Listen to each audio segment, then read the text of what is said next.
Good morning, Read 180 students. Today is Tuesday, December 1st. And if you take a look at today's slide, there's a couple things I want to point out before we get started in our lesson. Just a reminder, you should be checking your student view for any missing assignments. Remember, if it looks like there's a 0 there, it's because it automatically puts that in the event if you don't turn it in. That will be the score you will receive when we do final grading. For class today, make sure that you have your Read 180 binder, you have your real book and a pencil. Remember, you're going to be getting your bell work out of your binder, and then we'll be going through the lessons on pages 222 and 223 in your real book. All right, so what you should do for today is doing your daily check-in. Again, this is my way to see how things are going. If you need anything from me, if you have any questions. Bell work, we're on week 10, day 2. There is a place in Schoology for you to submit right to that assignment, and it's called Week 10, Day 2. Please upload or submit any of those assignments in Schoology, not via email, please.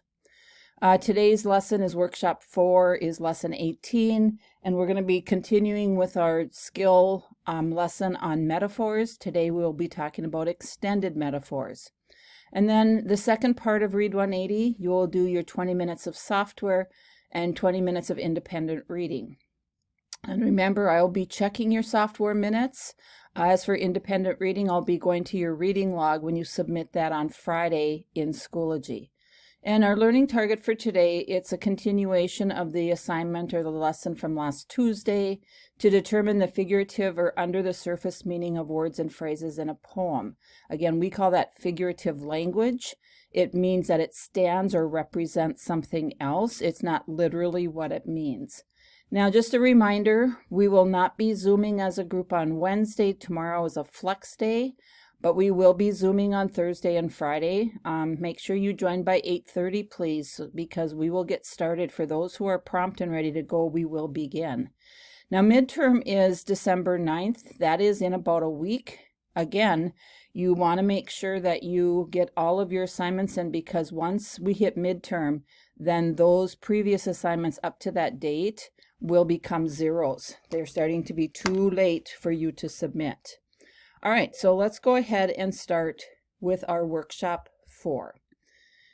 The hunt for Lincoln's Killer continues, and we'll be doing Lesson 18, pages 222 and 223. All right, so if you take a look at the page in your real book, you're going to see that today's lesson, we're going to discuss poets' creative use of words and phrases by looking at how extended metaphors show you a deeper meaning. All right. So when we look at, we're going to go through, first of all, what the definitions of metaphor is and what an extended metaphor is.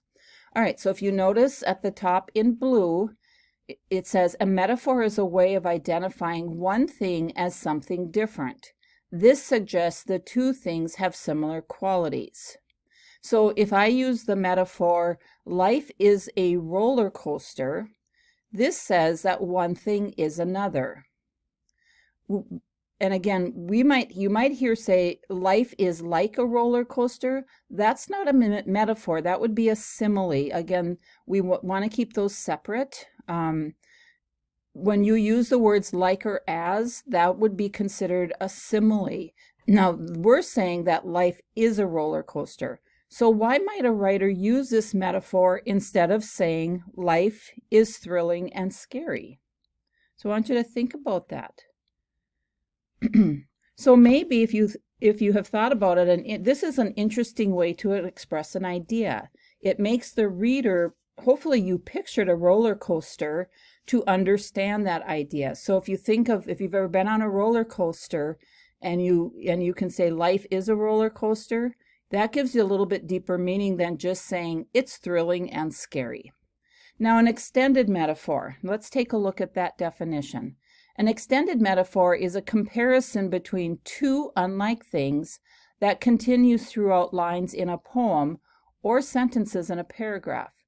So we've seen metaphors as we read different stories, and you have seen those even in previous workshop stories, and you hear it once. The writer uses it one time.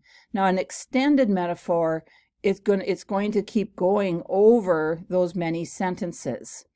It might include, so let's say they say life is a roller coaster, and a little bit later it might include additional metaphors such as fasten your safety belt and enjoy the ride. And really what that writer is saying is be safe and have fun. All right. Now, if we want to kind of make a connection to real life and what you've maybe already heard, here are some metaphor examples. And there's a lot of them out there. We'll be practicing some tomorrow, but here are a few.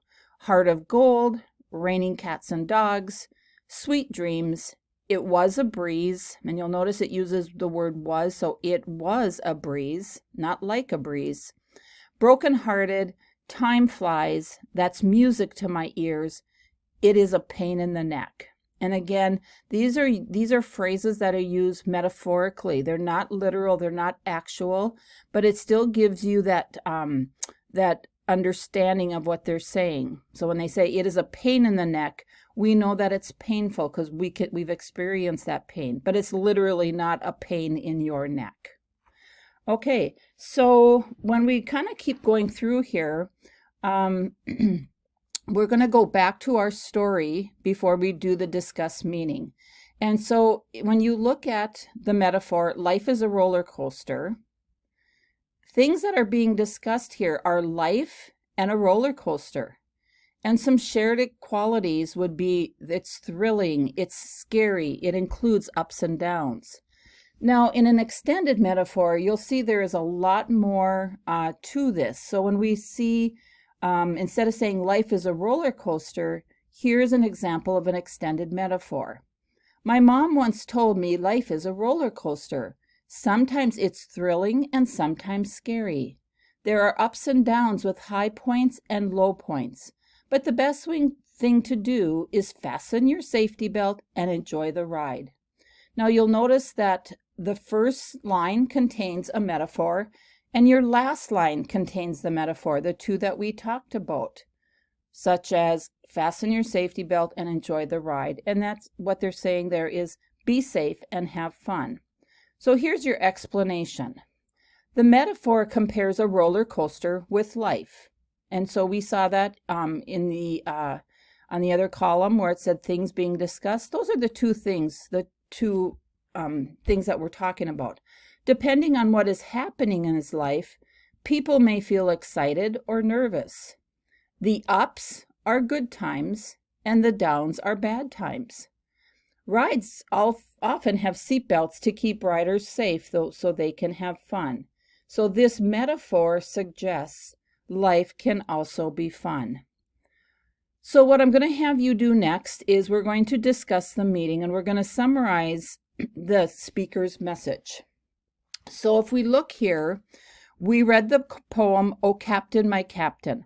Now, we are not going to read it again, but you can stop the recording and go back and refresh your memory by rereading it on page 221. But we know that the poem, "O Captain, My Captain," is an extended metaphor that expresses Walt Whitman's ideas about the assassination of Lincoln and the end of the Civil War. And this is through a poem about a captain and his ship. So who is the captain in the poem? That would be President Lincoln. And so what we're going to do now is let's look at the frame on page 222. You're going to discuss the speaker's message. So the poem, "O Captain, My Captain," uses an extended metaphor to compare blank to blank. So I want you to fill that in. What are they comparing there? And then the speaker uses the extended metaphor to express his feelings about what? So I'd like you to fill that in. Again, you can stop the recording, but we're going to keep moving. All right, so now we're going to review page 223.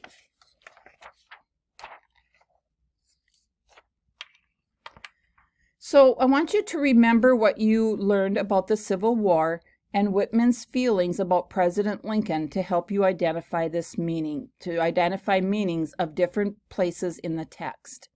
Now, this is your assignment for today. I'm going to read through the page and each section, but your job today will be to look back on the poem on page 221 to complete the chart to explain each text and its metaphor.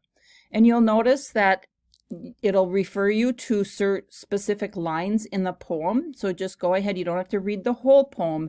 Just find that line, and then you're going to fill in the sentence frame. So, for example, the first one says, "Oh, Captain, my Captain," line 1 in the poem, and the captain's blank, or the captain is blank.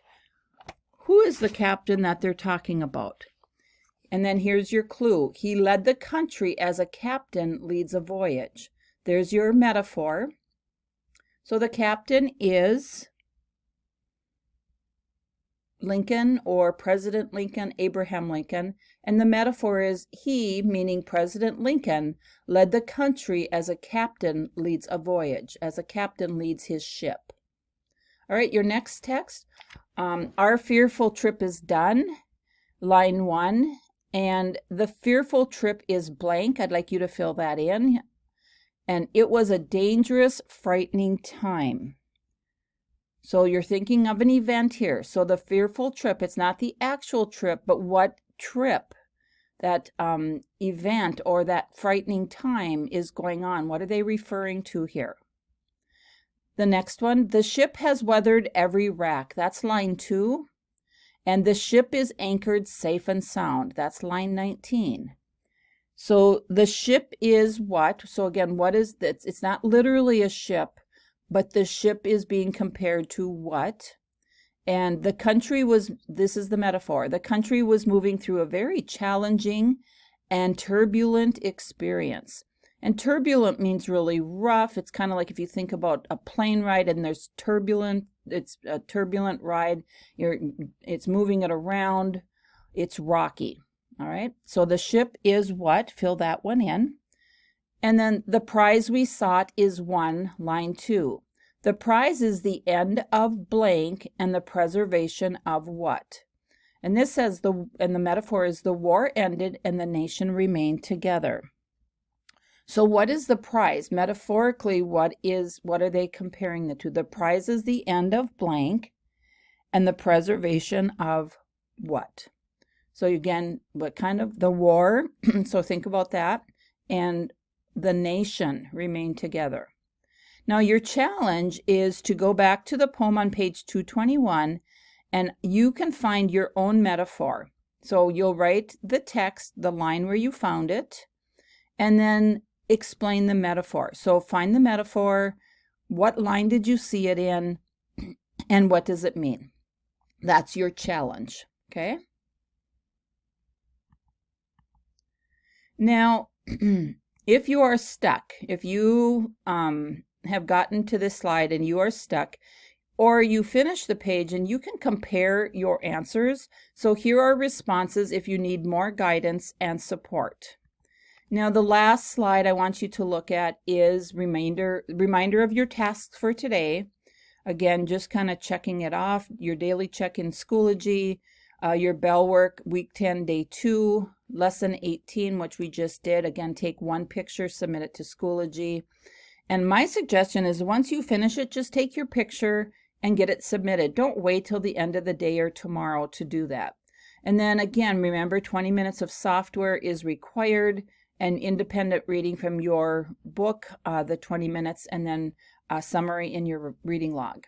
Now again, if you have any assignments not submitted to Schoology that are past due the dates, make sure you finish these and get them submitted.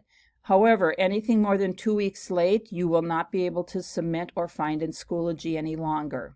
Okay. Again, check your student view in your email account. I have marked your missing assignments, but please don't wait until December 9th because that is when I have to post midterms and you will receive one if the work is missing. All right, so I just want you to also remember that sometimes grit equals passion and perseverance. We talked about that. I know this distance learning is hard, but please hang in there and keep trying. If you need me, you can get a hold of me via email. You can also call. All right, I hope you have a good day and good luck with your assignment.